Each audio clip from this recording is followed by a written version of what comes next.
This is the best of the week on Relevant Radio. I have a couple of conclave questions that came in from X. Do you now? Yeah. So Okay. Let's see here. This is from Aaron, and he says, Patrick, can you explain Vicar of Christ to me? Sure. Vicarius Christi is the Latin for that term, and it means the number two, the major domo, the second in command, the chief of staff. Different terms that we use in English can be used as translations for this office. And what it means is that when Jesus in Matthew chapter 16 said to Simon, he asked all the apostles, who do men say that I am? And he gets a series of incorrect answers. John the Baptist, one of the prophets, and of course these are wrong answers. And so he says, but who do you say that I am? And Simon speaks up with the correct answer, and he says, you are the Christ, the Son of the living God. And then Jesus says, you are blessed, Simon, son of Jonah, for no mere man has revealed this to you, but my Father who is in heaven. So what we see there is that the ensuing comments, he gives Simon a name change. So now he will be known as Kepha, which is the Aramaic word for rock. Doesn't mean little rock, doesn't mean big rock, just means rock. Later on, that was translated into Greek as Petros.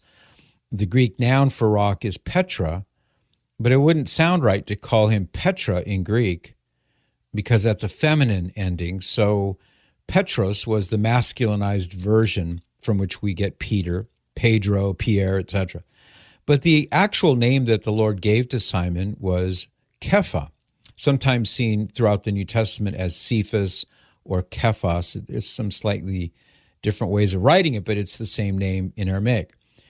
So the Lord then says, I give to you the keys of the kingdom of heaven. Whatever you bind on earth is bound in heaven. Whatever you loose on earth is loosed in heaven. The import of that word or of that phrase is that he becomes the major domo. He becomes, by virtue of these keys, he is the Lord's second in command. It was really clear that he was the second in command. And there's actually a biblical basis for this in the Old Testament, and that's in Isaiah chapter 22, when we read the following. And it shall come to pass in that day that I will call my servant Eliakim, son of Hilkiah, and I will clothe him with thy robe and strengthen him with thy girdle, and I will commit thy government into his hand. And he shall be a father to the inhabitants of Jerusalem and to the house of Judah. And the key of the house of David I will lay upon his shoulder, and he shall open and none shall shut, and he shall shut and none shall open. And I will fasten him as a nail in a sure place, and he shall be for a glorious throne to his father's house. And they shall hang upon him all the glory of his father's house, the offspring and the issue, all vessels of small quantity, from the vessels of cups even to all the vessels of flagons. That would be like a big pitcher. In that day, saith the Lord of hosts, shall the nail that is fastened in the sure place be removed and be cut down and fall, and the burden that was upon it shall be cut off, for the Lord has spoken it. So these words are from the Lord, and he's referring to this man, Eliakim, who's going to replace a wicked prime minister, the second in command, the major domo. He's going to remove him, and he's going to replace him with this good man, Eliakim. And he has certain attributes of his office. One is he has a special ceremonial robe that denotes that he is the number two. He's the second in command. He has a sash that he wears. He has keys that are given to him. Now, they're not his keys. These are the keys of the house of David. But you notice the similarity between Isaiah 22 and what we see in Matthew 16. What he opens, no one shall shut. What he shuts, no one shall open. Very similar to what the Lord says to Peter. What you bind on earth is bound in heaven. What you loose on earth is loosed in heaven.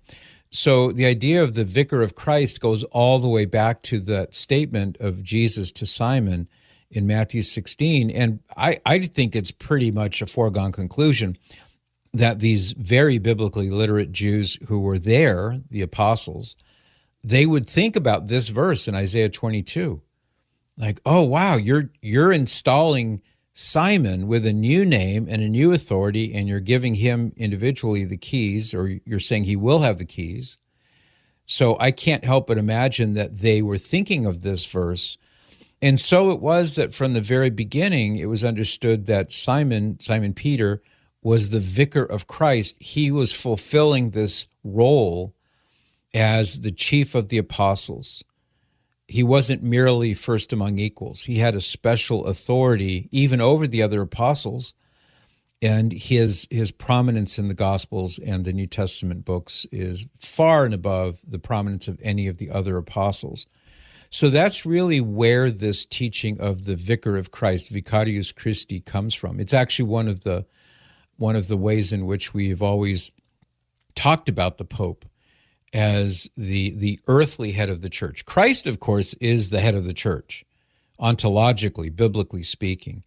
But he left us his vicar, and that would be the Bishop of Rome. So that's where it comes from. And in my book, Pope Fiction, Answers to 30 Myths and Misconceptions About the Papacy, I have a whole chapter just on that very issue.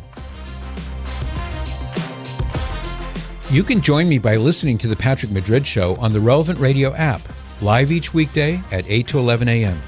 And thanks for listening.